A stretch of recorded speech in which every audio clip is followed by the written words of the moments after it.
everyone, welcome back to Master J Skills. Today we are going to dive into the overview of a java.util package, which is a powerful collections of utility classes and interfaces that can make our Java programming much easier. So let's get started with exploring the java.util package.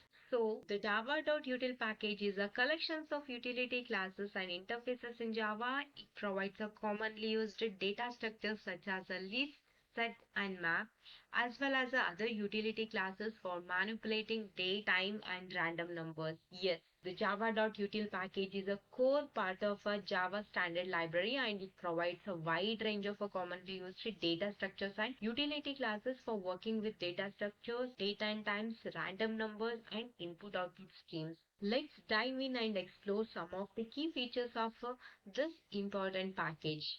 Data structures. The java.util package provides three main interfaces for collections, that is a list, set, and map. An array list is an ordered collection of elements that can contain duplicates, while a hash set is a collection of unique elements that is not ordered. A hash map is a collection of key value pairs where each key maps to a specific value. Yes, one of the most powerful features of a java.util package is its collections of interfaces and classes for data structures. With classes like list, set, and map, we can quickly and easily store, manipulate, and access collections of data in our Java programs.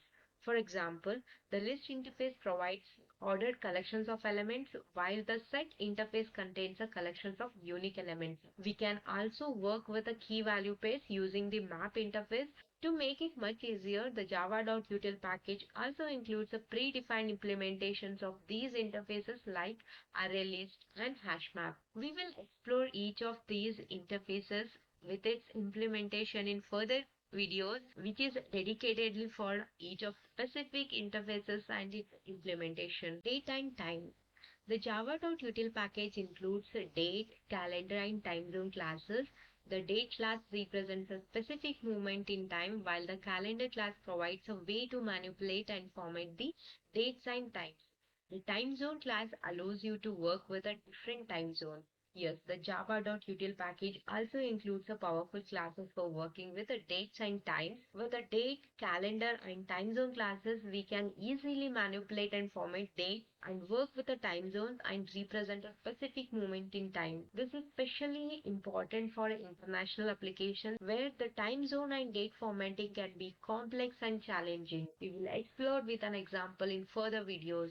Random numbers. The java.util package includes a classes for generating random numbers. The random class provides a way to generate a random integers, longs, and doubles. The thread local random class provides a way to generate a random numbers that are thread safe. Yes, generating random number is a common task in many Java programs, and the java.util package has several classes to help us to do that. With the random and thread local random class, we can generate a random integers, longs, and doubles quickly and easily, and even make sure your random number generation is a thread safe. Yes, we will see the example how to create random numbers in this series. So next is input and output. The java.util package includes the classes for working with the inputs and output streams. The scanner class provides a way to read input from the console and from a file. The formatter class provides a way to format output to the console or to a file. Yes. Finally, the java.util package includes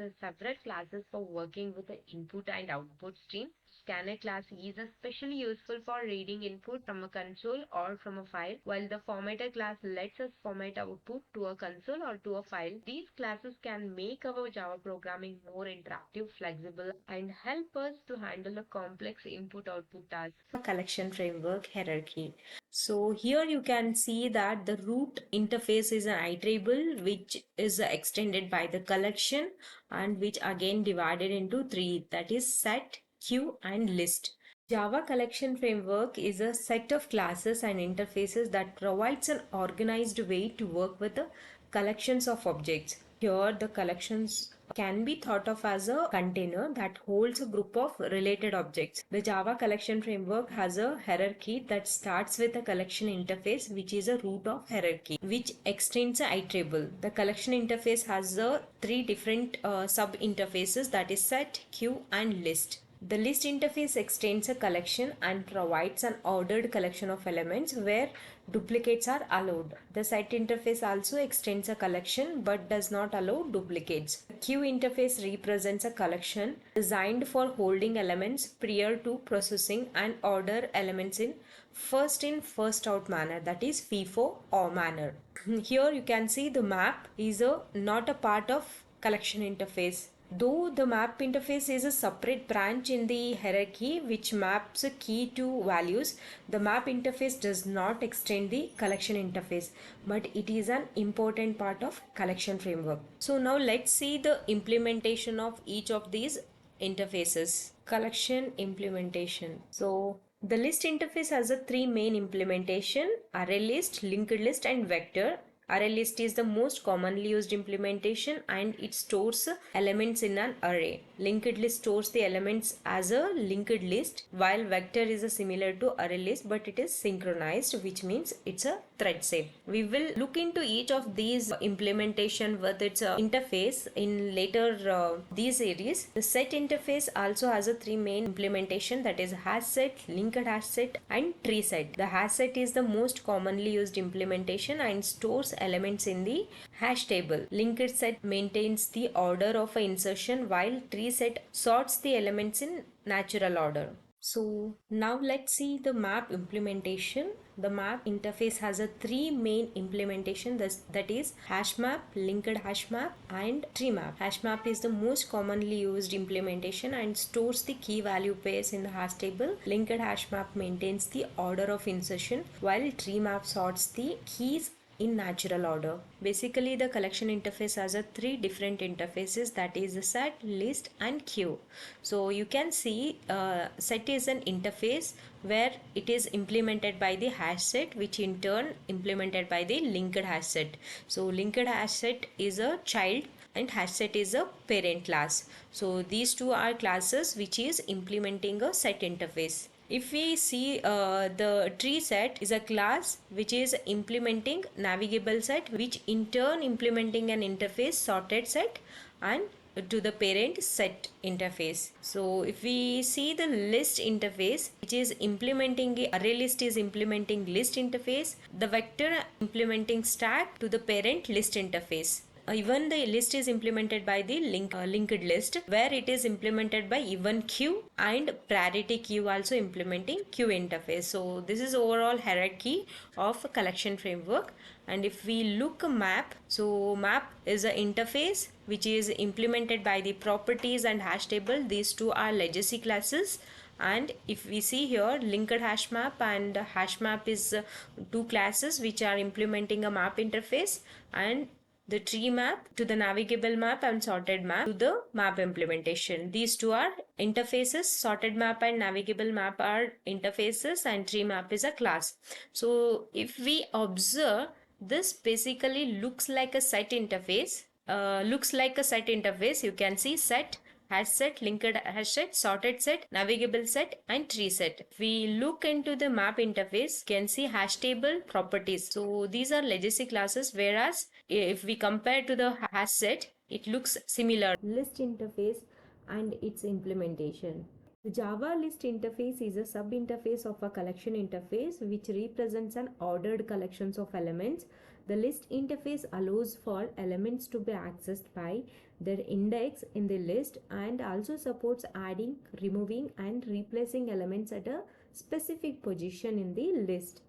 So list allows a duplicates. So have you ever needed to store a collections of elements in a specific order? The list interface in Java is designed for exactly that purpose. So the list interface allows for elements to be accessed by their index in the list and also supports adding, removing and replacing elements at a specific position in the list. With list, we can access elements by their index and perform operations like removing, adding, replacing at specific position in the list. List allows a duplicate. When we have a similar data of two objects, we can add it in the list where list allows a duplicates.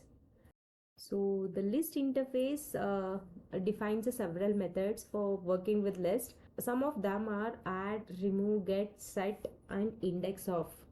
So the add method adds an element to the end of the list at a specific index if one is provided. The remove method removes an element from the list at a specific index and shift any subsequent elements to fill the gap. The get method returns the element at a specific index in the list, and set the method replaces the element at a specific index with a new element. The index of method returns the index of the first occurrence of a specified element in the list. So these are completely readable. Like when we want to add, then we can go for add method. When we want to remove some object, then we can go for a remove. And when we want to fetch some data, then we can go for a get method. And if we want to update some value in the list, then we can go for a set. And if we want to fetch a specific index position value, then we can go for a index of. So this is completely readable. And apart from these methods, there are many other methods supported for the list interface. You can check it in the Java list docs site. So next we will see what are the implementation of a list. So list has a below concrete implementations, that is ArrayList, LinkedList, and vector and stack. So the first implementation is a ArrayList implementation. ArrayList is a resizable array implementation of the list interface with constant time access to elements by index. ArrayList uses a array data structure internally to store the elements. ArrayList automatically increases its capacity as elements are added to it, so it can handle a list of any size, so grow and sync dynamically. ArrayList stores the values sequentially, but the value can be accessed dynamically because ArrayList implements a random access marker interface. ArrayList allows a duplicate values, and values will be stored in the same order as inserted. ArrayList can be accessed by the iterator or list iterator. ArrayList is not thread safe, so it should not be accessed concurrently by multiple threads without synchronization. This is great for dynamic list, but an ArrayList is also not thread safe. So we need to be careful when accessing it concurrently from multiple threads. So this is about ArrayList, and now let's look into the linked list implementation. So the linked list is a doubly linked list implementation of the list interface with fast iteration and deletion at any position in the list. Linked list allows for efficient insertion and deletion of elements anywhere in the list, but accessing elements by index is slower than with the array list. Linked list also uses more memory than array list, since each element in the list requires an additional pointer to its previous and next elements. That is a doubly linked list. It consumes lot of memory because it has a header and tail to link to the previous and the next nodes. Linked list allows the duplicate values, and values will be stored in the same order as inserted. Linked list is not thread safe as it's synchronized. Linked list elements can be accessed sequentially. The elements in the linked list can be accessed by the iterator or list iterator. So the linked list implementation is another implementation of a list interface. Unlike array list, linked list is a double linked list, which means it has a pointer to both the previous and the next element in the list. This makes it efficient for adding and removing elements from anywhere in the list.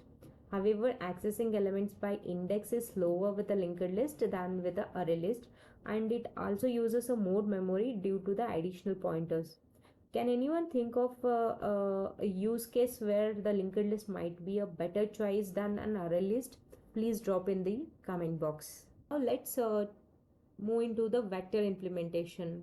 Vector is a legacy class which is introduced in Java 1.0. Vector is a synchronized implementation of a list interface, which means it is a thread safe for access by the multiple threads. Vector is similar to array list but with additional overhead of a synchronization to ensure thread safety. Since most applications do not require a thread safe list, array list is generally preferred over the vector for performance reason. Vector stores values sequentially, but the values can be accessed randomly and can grow and shrink dynamically. Vectors allows the duplicates, null and dissimilar values are allowed, and values will be stored in the same order as inserted. Vector also implements random access marker interface. So the vector is synchronized implementation of list interface, which means it's a thread safe. This is a great way if we need to access the list from multiple threads, but it comes at a cost performance because of the additional overhead required for a synchronized. Vector is generally slower than ArrayList as it's a synchronized. Finally, let's take a look at a stack data structure. The stack is a legacy class and it's a subclass of a vector. Stack is a legacy class and it's a subclass of a vector.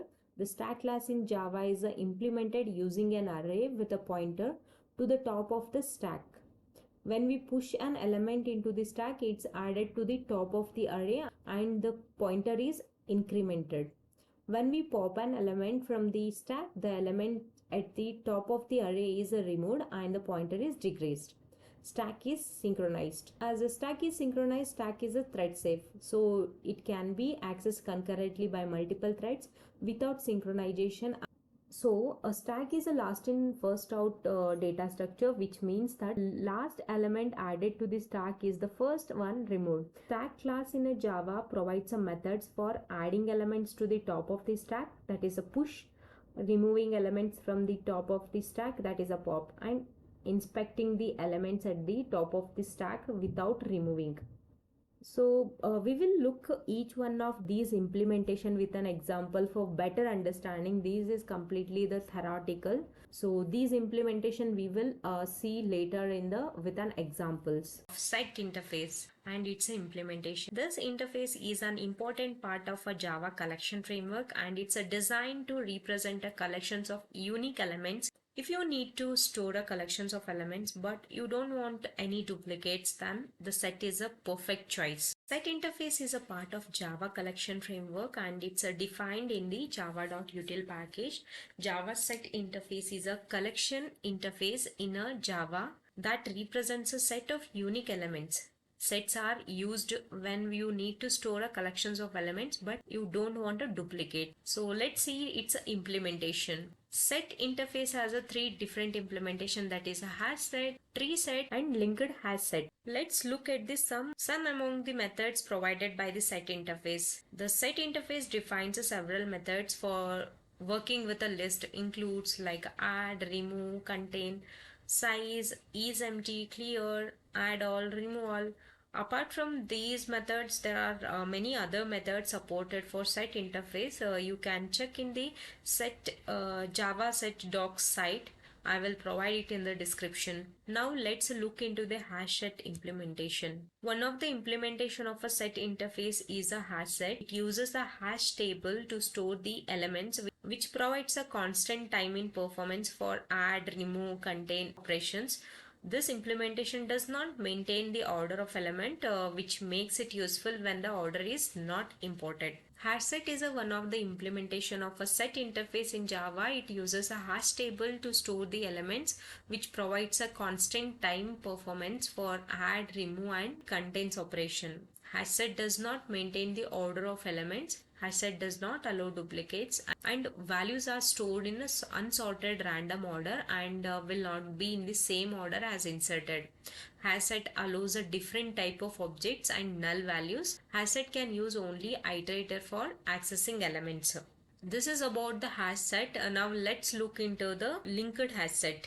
LinkedHashSet implementation is another implementation of a set interface.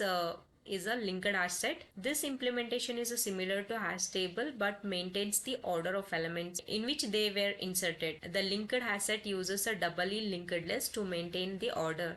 This makes it useful when you need to preserve the order of elements while still avoiding the duplicates. The linked list is another implementation of a set interface in Java. It's similar to the hash set but maintains the order of the elements in which they were inserted. LinkedHashSet uses a doubly linked list to maintain the order. LinkedHashSet allows different types of objects and null values, but duplicates are not allowed. linked hash set can use only the iterator for accessing the elements. So this is about the linked hash set. Now let's look into the tree set. Tree set is another implementation of a set interface. So the tree set is an implementation of a set interface in Java. It maintains the elements in sorted order, which makes it useful for scenarios where you need the element to be sorted. TreeSet uses the tree data structure to store the values. TreeSet does not allow different type of values, null values and duplicates are not allowed. TreeSet can use an iterator for accessing the elements. Queue interface and its implementation. Queues are type of structures that allows us to store and retrieve elements in a specific order. They are often used in scenarios where elements need to be processed in a specific order, like printing in a queue, call center, bank queues, etc. The queue interface is a part of a java.util package. The queue interface extends the collection interface, which means that it inherits several methods for adding, removing, and manipulating the elements. Queue is a data structure that stores elements in a specific order. Elements are added to the back of the queue and removed from the front of the queue, means first in, last out. Queue are often used in scenarios where elements need to be processed in a specific order, such as printing in a queue. So now let's look into the what are the methods available in queue interface. Queue interface defines several methods for adding, removing elements from the queue.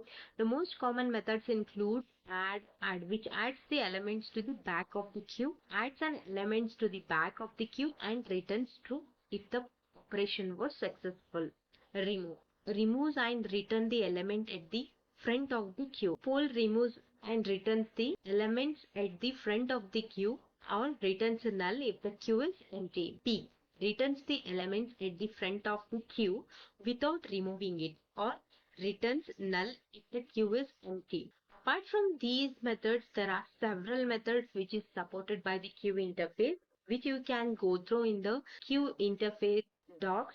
Now let's see what are the queue implementation. The queue has a below concrete implementation, that is linked list, PriorityQueue, ArrayDeque.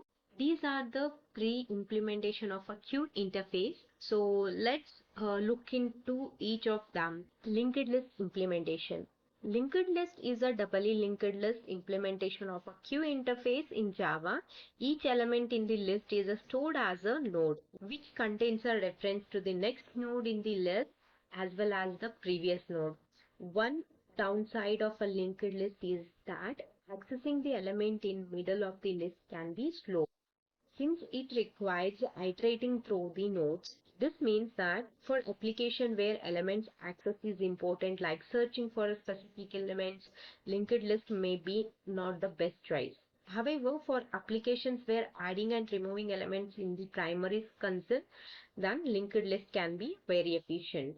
So these are the points from the linked list implementation. Linked list implements both the list and queue interface in Java. Elements are stored in a node that contains a reference to the next node in the list, as it's a linked list implementation. So it has a nodes for a previous and next. Linked list provides efficient add and remove operation because elements can be added or removed from the beginning or end of the list in a constant time. However, accessing elements in the middle of the list can be slower because it requires iterating through the nodes. So this is about the linked list implementation. For better understanding, we will have a example in some other video. So now let's look into the PriorityQueue implementation. PriorityQueue is an implementation of queue interface in Java that orders elements based on their natural ordering or a comparator.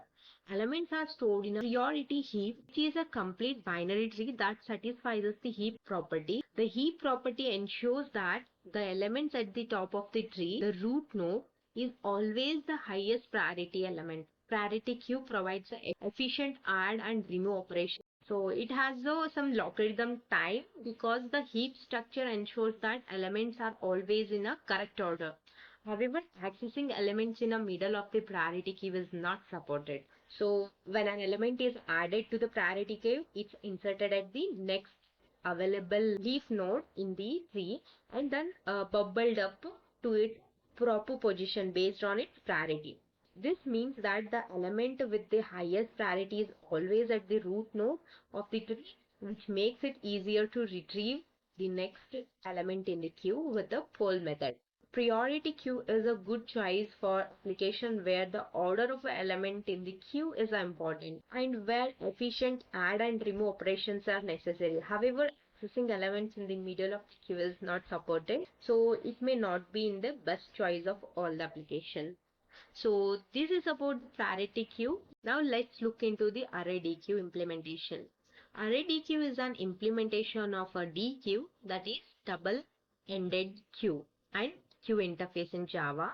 Elements are stored in an array which allows for efficient access and manipulation of elements at both ends of the queue. Both the ends are available for manipulations, which is called a deque, double-ended queue.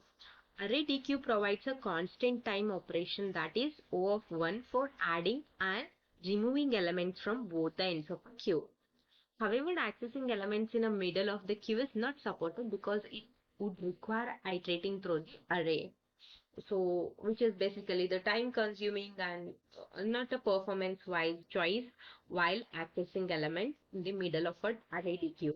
So, ArrayDeque is another implementation of a queue interface in Java that uses a resizable array as its underlying data structure. Unlike LinkedList, which uses a doubly linked list, ArrayDeque stores its elements in a circular array, which makes it easy to add and remove the elements from both the ends of the queue. ArrayDeque is not the thread safe, which means that it should not be used in multi-threaded application without proper synchronization. If thread safety is required, then concurrent linked deque class can be used instead of a ArrayDeque. Map interface and its implementation. Map is a key value data structure that allows you to store and retrieve data based on a unique key. It's similar to an array or a list, but with a key value relationship instead of just an index. Yes, the Java map interface is a part of a collection framework and it's located in the java.util package. A map is an object which stores key value pair and both key and values are objects. The key must be unique, but you can have a duplicate value. Some of the map allows null keys and null values, others cannot. So this is about the map interface. Now let's look into some of the methods available in map interface. The map interface defines several methods for working with some objects or data or list, includes put, get, remove, size, contains key, key set, entry set. We will explore all the methods of a collection framework including a map as well in examples. So apart from these methods, there are several more methods which is supported by the map interface, which you can check in the collection framework map docs. Now let's look into the map implementation. Map has a below concrete implementation, that is TreeMap, HashMap, LinkedHashMap, Hashtable and properties. These are 5 implementation provided by the map interface. Now let's take a closer look at each of these implementation. First is a TreeMap. TreeMap is a sorted implementation of a map interface which uses a red-black tree to maintain the order of a keys. It's successful if you need your data to be ordered, but you can. The TreeMap implementing sorted map interface, which is an implementation of a map interface, stores the keys in sorted order. TreeMap can store a key value pair which allows for faster searching and ordering of a keys. TreeMap does not allow null keys but allows a null values, and only similar type of a keys are allowed, different type of values are allowed. TreeMap is not thread safe in turn, which is not a synchronized. So this is all about the tree map. We will look some example of a tree map in some other videos for deeper understanding. Now let's look into the HashMap implementation of a map interface. The HashMap implementation of a map interfaces uses a hash table to store key value pair. So internally it uses a hash table to store key and values. HashMap is one of the most commonly used map implementation because it offers a fast lookup and insertion times because it is storing inside the hash table which contains a unique hash code for each of the pair or each of the data. So HashMap allows null keys and values. but it's not thread safe, and HashMap allows a different types of keys, values and duplicate values. So this is about the hash map. To talk about hash map, there is a lot more. We will have a specific video for a hash map, which is very important concept in a Java. We will have some tutorial specifically on hash map implementation. As of now, hash map is a used to store a key value pair in the hash table, which allows a null keys and values, but it's not thread safe, and HashMap allows a different types of keys and values and duplicate values. So this is about a hash map. Now let's look into the linked hash map implementation. The linked hash map implementation of a map interface maintains the order of insertion of a key value pair. The linked hash map uses a doubly linked list in addition to the hash table to maintain insertion order. The linked hash map allows null keys and values, different type of keys and values and duplicate values. Linked hash map stores the keys in a hash table data structure and links them with a doubly linked list. The linked hash map is a subclass of a hash map that maintains the order of a key as they are added to the map. This means that iterating through the map will return the keys in the order they were added. And linked hash map is not synchronized, which is not a thread safe. Now let's look into the hash table implementation. Hashtable class is an implementation of a Java map interface that uses a hash table to store key value pairs. Like the HashMap implementation, Hashtable allows for a fast lookups and insertion based on the keys. Hashtable is synchronized and thread safe. Hashtable does not allow null keys and values, and attempting to insert a null values will result in a null pointer exception. Hashtable is also a older implementation of a map interface, which is a legacy and has largely been replaced by HashMap in modern Java development. Yes, the Hashtable is another implementation of a map interface that's similar to the HashMap, but with the one key difference, it's a synchronized and thread safe, where HashMap is not a synchronized and thread safe. This means that multiple threads can access a hash table objects at the same time without causing a data corruption or other problems. However, this also means that hash table may have a slower performance than a non-synchronized map implementations like HashMap. Especially in single threaded application, we can have a hash table. So this is all about a hash table. Now let's look into the property implementation. The property class is a subclass of a hash table class that is designed to store a key value where both the key and values are strings. Properties are commonly used to store configuration data such as settings for a program or application. Properties can be loaded from and saved to various sources including files, teams and URLs. The properties class is a useful implementation of a map interface for storing and manipulating configuration data in Java application. Yes, the properties are still, it's a very useful in most of the application where all the configuration can be managed outside of our source applications and can be modified, updated without modifying our source code. So finally, the properties class is a subclass of a hash table. It's a design to store the key value pairs where both the key and values are strings.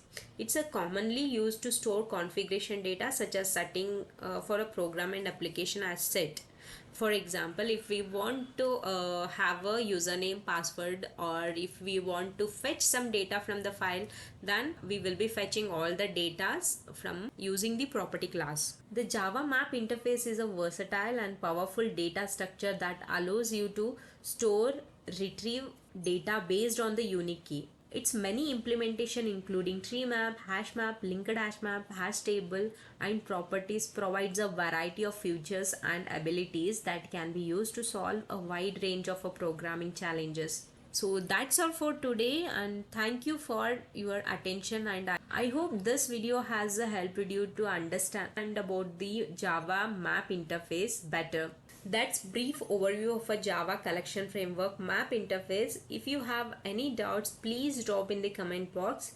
Thanks for watching this tutorial. Hope you found it informative and helpful. If you want to learn more about the Java collection framework, be sure to check out my playlist of a Java collection tutorial by clicking the link in the description below. Don't forget to subscribe to my channel for more such great content. And if you found this video as helpful, please give me a thumbs up. And thanks again for watching. And I'll see you in the next video.